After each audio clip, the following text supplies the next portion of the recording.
El orden conservador, 1880-1916. Comienza con la llegada al país de la oligarquía conservadora y termina cuando el primer líder de masas es elegido presidente. Con la llegada de Roca al poder y la federalización de Buenos Aires, concluye una prolongada guerra civil. Argentina logró la reorganización institucional del país. Se incorpora al mercado mundial como exportador de materias primas y consiguió la ocupación de todo el territorio. El Estado Nacional se ha conformado a sangre y fuego. 1880, un año central.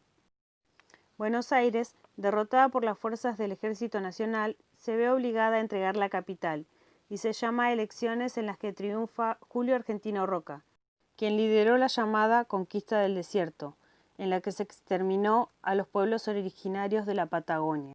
El ascenso de Roca al poder es parte de un recambio de la política local. Roca forma parte de la llamada Generación de los 80, un grupo de intelectuales que se creían lo mejor de la sociedad y por lo tanto los más aptos para gobernar. Creen que el país necesita profundos cambios sociales y esos cambios solo pueden llegar de la mano del capitalismo.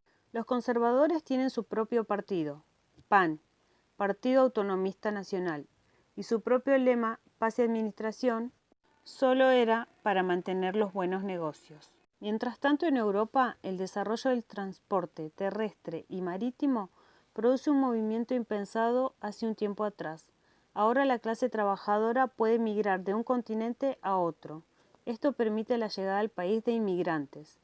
Durante la presidencia de Roca, aumentan las inversiones extranjeras, sobre todo las británicas. Inglaterra, en poco tiempo, duplica los caminos de vías férreas que terminan su recorrido en el puerto de Buenos Aires. Son los años de conciliación del modelo agroexportador. Argentina se integra a la economía como proveedor de materias primas, sin desarrollo industrial, por lo tanto, importador de productos manufacturados. Este modelo ubica al país en uno de los más ricos del mundo. Como presidente, Roca establece la moneda nacional, el argentino.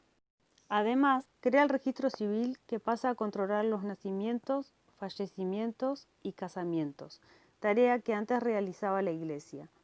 También crea el Consejo Nacional de Educación encabezado por Sarmiento. Esta institución es clave para el desarrollo del país, como la Ley 1420 de enseñanza, primaria, laica, gratuita y obligatoria. En 1886, Roca elige a su cuñado como su sucesor, Miguel Juárez Celman, utilizando el fraude para mantenerse en el poder. Como presidente, Celman lleva adelante una política liberal, sin intervención del Estado y privatizando todos los servicios públicos, lo que le da lugar a grandes negocios que benefician a los amigos del poder. La nueva fuerza tiene el nombre de Unión Cívica. Fue la primera amenaza a la hegemonía del PAN. Su máximo referente fue Leandro Alem. Su primera acción fue en la Revolución del Parque, donde los rebeldes son derrotados. Los objetivos de la USR son elecciones libres y honestidad en la administración pública. En 1892, sin oposición y con fraude, se convierte en presidente Luis Sáenz Peña. La USR denuncia la ilegitimidad y se prepara para armar una nueva revolución. En el PAN, Roca estaba por asumir la presidencia. Al no tener oposición y con sus certezas en la primera presidencia, el colegio electoral lo designa por segunda vez presidente de la República, mientras que la USR se reorganiza y es liderada por Hipólito Yrigoyen. En 1905 estalla la Segunda Revolución Radical. Esta vez los levantamientos se producen en Buenos Aires, Córdoba, Mendoza y Santa Fe. Si bien la rebelión fue rápidamente controlada, muestra que el radicalismo está vivo y con mucha fuerza. No solo los radicales se levantan al gobierno, sino los trabajadores se hacen escuchar con manifestaciones. Los anarquistas son partidarios de la acción directa del pueblo. Creen que los partidos políticos distraen a las masas, se agrupan en gremios y sindicatos. En 1901 forman la Federación Obrera Argentina, FOA. El presidente Roca responde rápidamente a este movimiento obrero y en 1902 aprueba la ley de residencia que le permite al Estado expulsar a los extranjeros que se involucren en cualquier conflicto social o político. También aprueba la ley de servicio militar obligatorio para hombres de 20 años. Allí les enseñan a obedecer la autoridad y se imponen los valores nacionales, para contrarrestar las ideas que fueron llegadas de Europa. Pero a pesar del esfuerzo del gobierno, los obreros no se rinden, siguen con las huelgas y las manifestaciones, luchando por la miseria y la explotación a lo que son condenados. Cuando en 1904 llegan las nuevas elecciones presidenciales, la continuidad de su gobierno se vuelve a decidir en grupos selectos de conservadores. Roca logra poner a su sucesor y dejar el poder en Manuel Quintana, quien se enferma gravemente y en pocos meses asume Figueroa Alcorta, un conservador de tendencia liberal. Alcorta, durante su gobierno, también tiene que enfrentar huelgas y protestas, fruto de la gran desigualdad que vive el país. De 1910 se acercan unas nuevas elecciones. Los anarquistas repudian las elecciones por considerarlas una maniobra de la burguesía fraudulenta, y los socialistas se ven seriamente perjudicados, porque ni los extranjeros ni las mujeres pueden votar. Nuevamente el fraude electoral es protagonista e impone el candidato de Alcorta, quien era Roque Sáenz Peña. En 1910, el régimen conservador se mantiene en el poder durante fraude y exclusión social.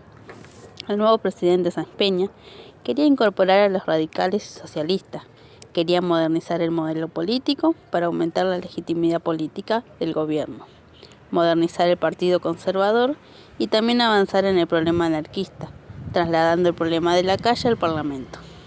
A los pocos meses de asumir, el presidente presenta el proyecto en el Congreso. Propone el voto secreto y obligatorio, y el sistema de lista incompleta, una representación de las minorías.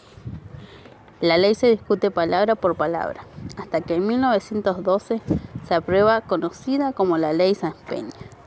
Durante el año 1912 hay más de 200 huelgas en la ciudad. Los reclamos no se limitan en la ciudad. En la provincia de Santa Fe, en la colonia de Alcorta, un grupo de pequeños arrendatarios rurales inician una protesta.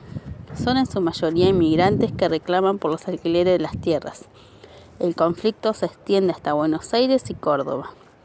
Luego se suman los chacareros en reclamo por la comercialización desiguales de sus productos, conocido como el Grito de Alcorta. El conflicto duró 3 meses y logra que algunos propietarios disminuyan el precio. Una de las consecuencias que trajo estos levantamientos es la creación de la Federación Agraria Argentina, que representa a los pequeños y medianos productores, una organización rural. Finalmente, el día llega. En las elecciones vota el 60% por padrón, conformado solo por hombres. El radicalismo se consagra vencedor. Hipólito Yrigoyen es el primer presidente argentino elegido democráticamente. Asume la presidencia acompañado por una multitud. Después de 25 años de lucha, es llevado por el pueblo a la presidencia.